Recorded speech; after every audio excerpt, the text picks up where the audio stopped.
drunk. Sometimes they look like they're on drugs. And you kind of just like, okay, you never know what to expect.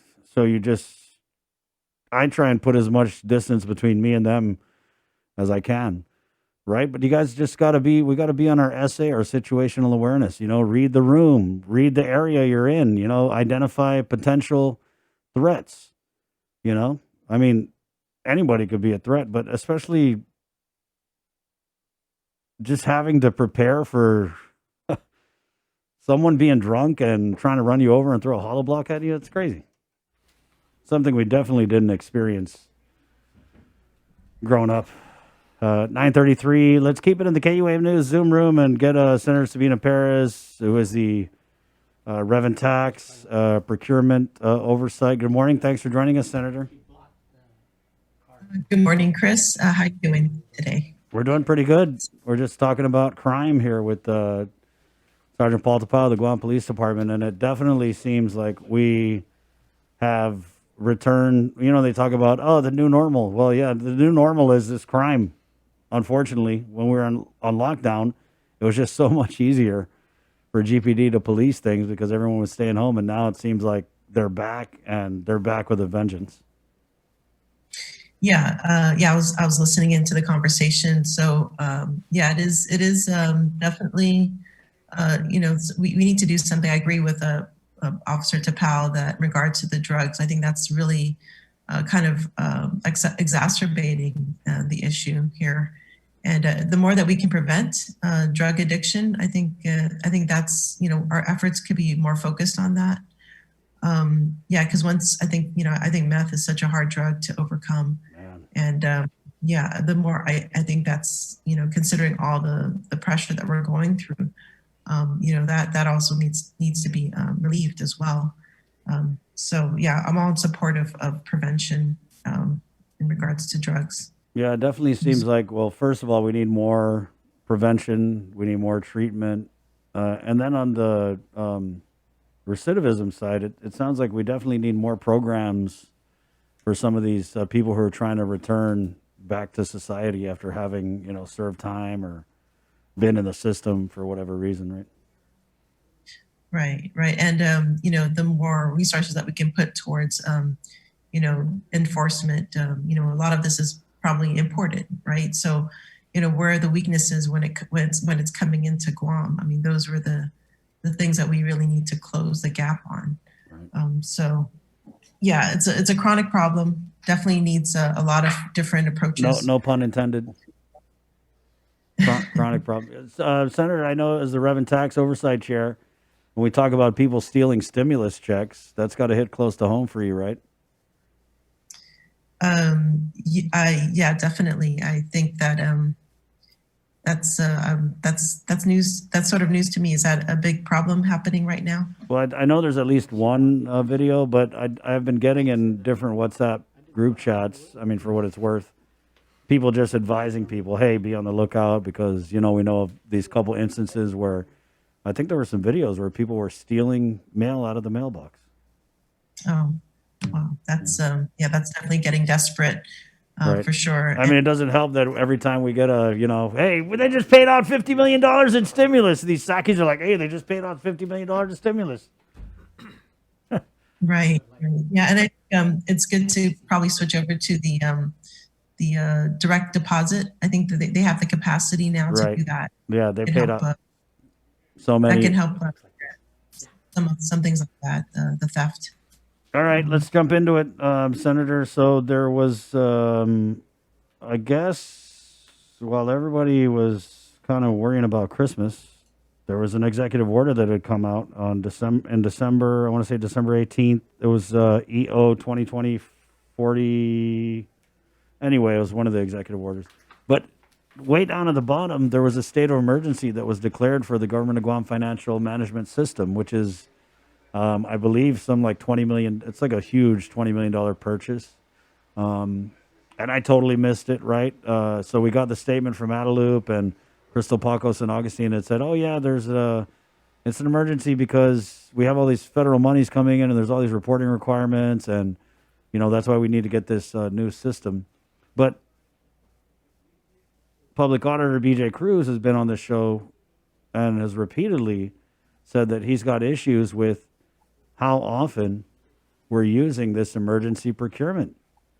And this is kind of like right Correct. up your alley as the procurement chair. So I guess just we'll start there because I know there was a couple other senators who were trying to like shake the tree and see what came down about this issue. But as the procurement oversight, just tell us your thought process when you saw this emergency declaration. Yeah, I guess the question is, does it truly need to be an emergency procurement? And I guess perhaps around that time, there was a deadline to spend all the funds. And, was that really used to try to spend it quicker? I think that's the question, right? But then we learned after the year that there was an extension to use the funds. And as well, there was a new executive order that came out. So if you take a look at that executive order that was passed in 2020, so at the end of December, so the one that you referred to, it gives the chief procurement officer the authority to implement this procurement. But then fast forward to the March, there's an executive order that was handed down in March, and it's Executive Order 2021-07. And so it's almost identical to the one that was released in December, but they struck out the chief procurement officer as having the authority to carry out this particular procurement of the financial management system. So I guess the question is, why is there, obviously, why is there a need to remove her from this process? I mean, considering that these are line agencies, and all line agencies need to go through the governor's office, needs to go through the chief procurement officer, excuse me. So, I mean, we can run the risk of not having a procurement go through the proper protocols again. So this is an issue that I'm trying to reach out to the governor's office to clarify, and hopefully get a satisfactory answer as to why the chief procurement officer is not in this particular, in the updated procurement, executive order. So yeah, it is a concern. Emergency procurement, oftentimes more than likely would cost more than if you were to go to a traditional bid. And because that we've extended, because the federal government has extended the deadline, there is still time to go through traditional procurement. And with the current law, it does allow for it's a little bit more of a hassle if you're going to go through emergency procurement, because with the current law in place, you would have to go through public hearing every 60 days, or it's like 30 days before the emergency procurement ends. The agency has to go through a public hearing to explain why they would need to extend an emergency procurement. So it's really better just to go through the traditional procurement. The other thing is, once you lock into a particular financial management system, through emergency procurement, there's really it creates more barriers to really go through a traditional procurement to get a better price or a better value for the money that we're spending. So yeah, there definitely is a lot of issues, especially with these management systems. It could easily turn into a sole source, right? Because each vendor has very specific software. Right. So yeah, this is definitely a concern, and I'm really glad that Senator Moylan has actually sent out a FOIA to kind of get more information regarding this. Right. Did you send one too, or are we all like piggybacking on Moylan's FOIA? No, I haven't. I didn't send one out. Basically, I'm going through the route of a request for information at this point. Right. And so, yeah, that's where I'm at right now. Senator, so this first executive order came out in December, declared the state of emergency, gave it to the chief procurement officer. Here we are 4 months later in April. I was just told a couple weeks ago from Crystal Paco San Augustine that this was an active procurement. But now we have this big change with this other EO that came out that totally cuts the chief procurement officer out of the question. So if the chief procurement officer is out of the formula, then who would be the one to procure this financial management system? Yeah, and that's a very good question. We don't know the answer yet. And if it's a line agency, it would have to go through the chief procurement officer. I mean, obviously, the AG's office would have to review something over $500,000. Yeah, it doesn't look like it's a good way to go, especially, I mean, the last time we were at this, it was with the quarantine facilities where the chief procurement officer was not in the primary or was not involved in the procurement. Right. It was the legal counsel. Perhaps, yeah, legal counsel yeah, of the governor, right? Right. Senator, so in order to because I'm really confused now, but in order to conduct a procurement, if it's not going to be the chief procurement officer, the entity, body, agency, or whoever that conducts the procurement, then are they supposed to have like credentials in terms of like having taken the procurement module or any of those other things? Right. Absolutely. That's required by law that they would have to have completed all 4 modules of the training. And, as you can see in the last OPA audit, there definitely is a lack within the line agencies. Most of the autonomous agencies have the required professionals in place. It's the line agencies that don't have it, which is why they have to go through the chief procurement officer who has that qualification.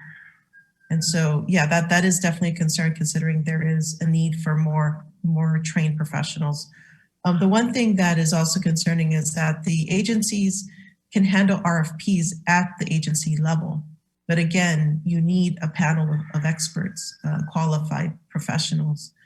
One is not going to cut it, because you need a panel to determine who's going to, in their evaluation process, they need to have, by law, they need to have the training to carry that out. So do you So those questions, yeah, those are definitely questions that we're going to reach out to the governor's office regarding this.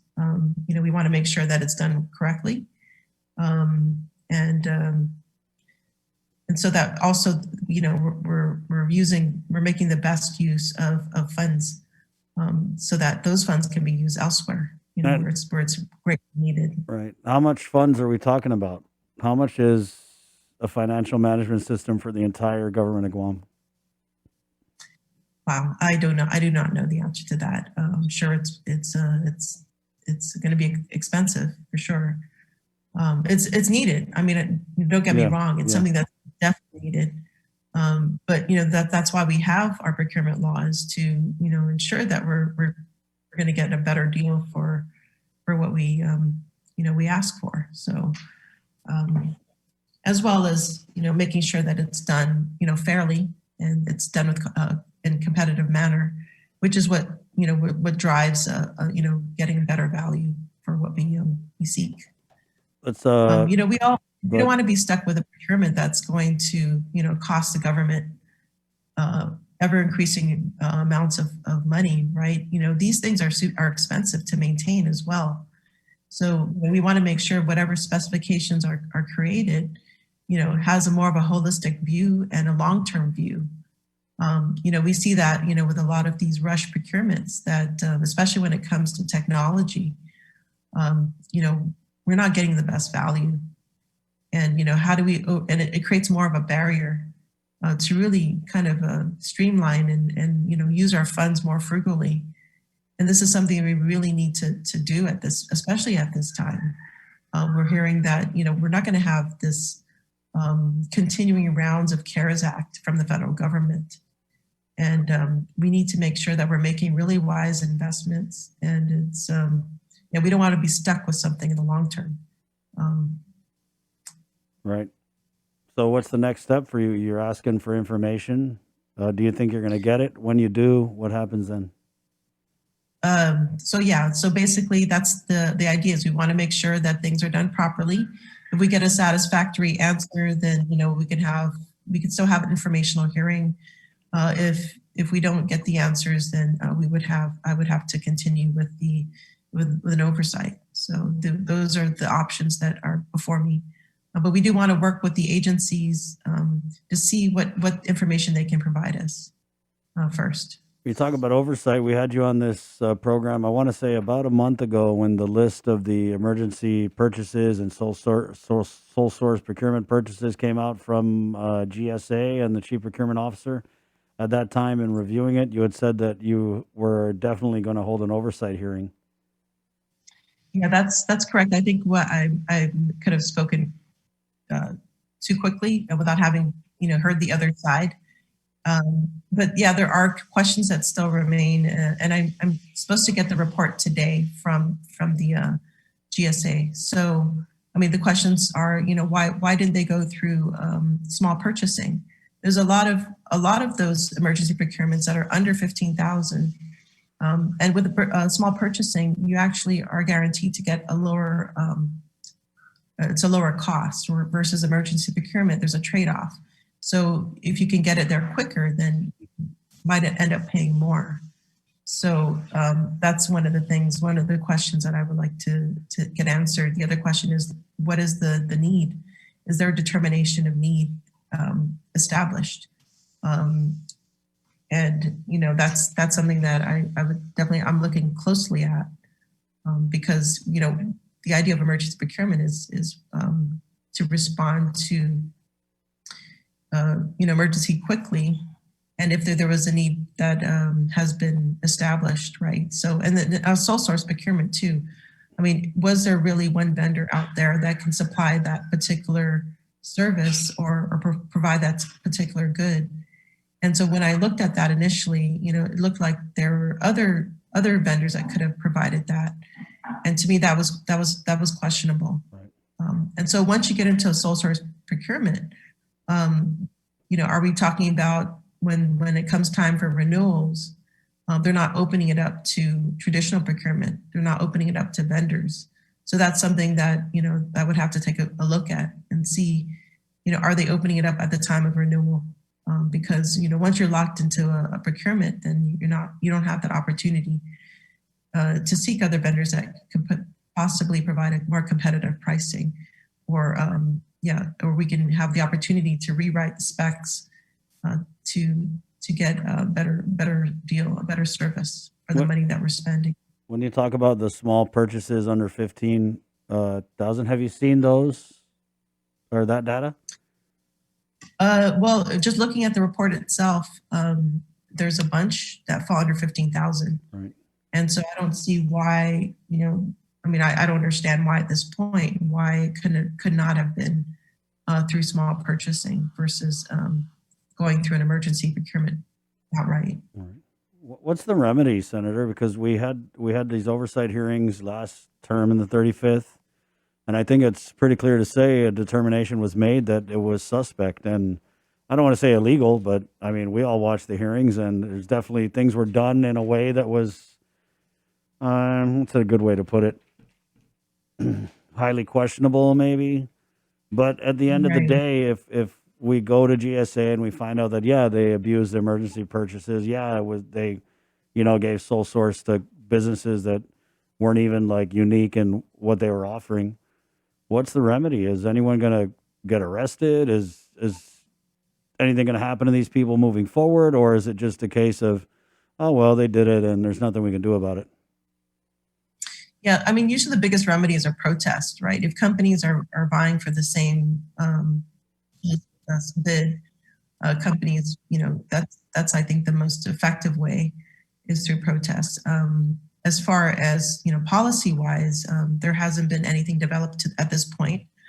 That probably needs to be studied whether it could be considered null and void. I mean, but the thing is, you have to be careful. If the service truly is an emergency, you don't want to, void a contract that is needed, right? So we have to be very careful about what kind of remedies to put in place. So that's something that would require a little bit more study. I think, most people would like to see it handled right immediately, right? If there's a problem, there should be some sort of repercussions. And that, I think that needs to be developed further. Right. It's just interesting to me that you can have an emergency procurement and they could get something procured like within a day. Or, in the case of the homeless shelter, I mean, yeah, they had their issues, but once the place was secured, it was like that. But with this financial management system, we're going on 4 months and they're changing horses midstream. There was a chief procurement officer, now it's not. So just kind of curious to try and make sense out of all these inconsistencies, right? Yeah, and when we're dealing with lots of money, right, that's a big concern. Yeah. Well, anything on labor, Senator, or your other oversight? Yeah, I haven't developed we're supposed to develop an informational hearing with Director Dave Delasola. Yeah, I need to touch bases with him because I know he's super busy Yeah. trying to get PUA 3 out. Right. And yeah, that's one thing he asked me is that, I give him some time to get that prepared. Yeah. Yeah. Um, Environment, right? Earth Month, and we did have you out with dirty politics. Anything on your table? just the 2 bills that I introduced. It's basically one is to require trash pickups for those that are renting their units. So currently in law, there's a gap. There's actually a gap right now. There's a requirement to have trash pickups for units that have greater than 4, buildings that have greater than 4 units that are being rented. So we're just closing that loophole. And so I think that's really critical because of the lack of enforcement right now, or the lower capacity that we have. It's important that, collections are increased. Reduces that, I guess the tendency of, if you have collections up front, there's less likely that one would, one's trash would end up in an illegal dump. Yeah, because as right now that we know that there are certain customers that hire these third-party haulers that are not permitted, or potentially permitted, and we don't know where the trash ends up. So it potentially could end up in an illegal dump site. So that curbside collection would help mitigate that. The other approach we did was to build capacity. So increase basically the citations. So currently in law, there are other law enforcement officers that can cite illegal dumpers. Right. What this bill would do, it will allow some of the funds that come from a citation to fund the manpower that goes into that to these other law enforcement agencies. And this came at the suggestion of one of the staff at Guam EPA during one of the roundtables that I hosted in last term. And so we are just basically following through with that. So there's potential other that can be made. Are you going to be providing any testimony or comment on Senator Talina's couple of hearings, or the hearing? I think she's having one on the build-up comments. Yeah, I'm definitely going to be present. So, as you know, I had the water resolution hearing last week. They pretty much, I think, go hand in hand. When you destroy the forest, a lot of times those forests are the sites of our cultural sites, and it's really integrated. And yeah, so definitely they're connected, because I feel that's part of our natural history, our natural cultural history as well. So thank you, Senator, for your time. Thank you, Chris. Anything in closing? Yeah, I know. Good. Yeah, just nothing. There's so many things happening. So, but yeah. So you're saying this goodbye could turn into a whole other interview? Yeah, there's definitely a lot to handle right now. So we'll let you go get to it. Of course, Senator. Thank you. Appreciate it. All right. Looking forward to seeing how this situation develops with this emergency procurement with the government of Guam's financial management system. Definitely a curious development, as we told you about the EO that came out in December, and now it appears there's a new one that strips the responsibility of of procuring through an emergency a financial management system for the chief procurement officer. And now they cut her out. I don't know what Claudia did. It's probably, Auntie Lou was like, "You're taking too long. What kind of emergency is this? 4 months, Dalao?" I don't know. We'll find out. But there's a lot of senators